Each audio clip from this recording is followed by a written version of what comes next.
కేంద్రంలోని మోడీ ప్రభుత్వం ప్రజల మీద గ్యాస్ అత్యధిక స్థాయిలో పెంచింది.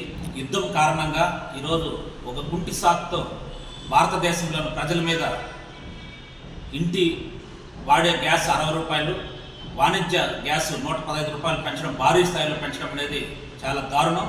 ఇప్పటికే నిత్యావసర వస్తువుల ధరలు విపరీతంగా పెరిగాయి.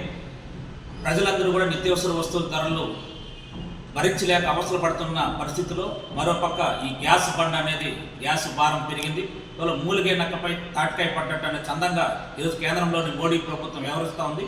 ఇవాళ ట్రంప్ నా చేతిలో ఉన్నాడు, నాకు మంచి మిత్రుడు అని చెప్తున్న మోడీ ఈరోజు అమెరికా దేశస్థుడు ట్రంప్ని ఈరోజు ఖండించే పరిస్థితి లేదు. అందువల్ల మన దేశం మీద ఒక భారీ స్థాయిలో సుంకాలు విధిస్తానని చెప్పి ఛాలెంజ్ చేస్తున్న మోడీ, రష్యా అనేక రకాలుగా సహాయ సహకారాలు అందిస్తున్న చాలా తక్కువ ధరకి మేము పెట్రోల్ దిగుమతి చేస్తాం చెప్పి రష్యా ముందుకు వస్తూ ఉంటే రష్యాని హెచ్చరిక చేస్తున్నాడు. ఒక నెల రోజులు కండిషను, మీరు నెల రోజుల్లో రష్యా పెట్రోల్ని ఆపకపోతే నేను సీరియస్గా దీన్ని చెప్పి హెచ్చరిక చేయడం అనేది చాలా దారుణం. అందువల్ల దేశంలో ఉన్న మోడీ, ఈ దేశానికి మోడీనా ప్రధాని లేకపోతే ట్రంప్ అని చెప్పనే ప్రశ్న వస్తుంది. అందువల్ల కేంద్రంలోని మోడీ ప్రభుత్వం వ్యవహరిస్తున్న తీరును ఈ దేశంలో ఉన్న ప్రజలు, సామాన్య ప్రజలు ఈ గ్యాస్ ధరలు తగ్గించేంత వరకు పోరాటంలో కలిసి రావాలని సిపిఎం నిరంతరం ఆ కార్యక్రమాల్లో భాగస్వామ్యం అవుతుందని ప్రజలకు పిలిపిస్తారు.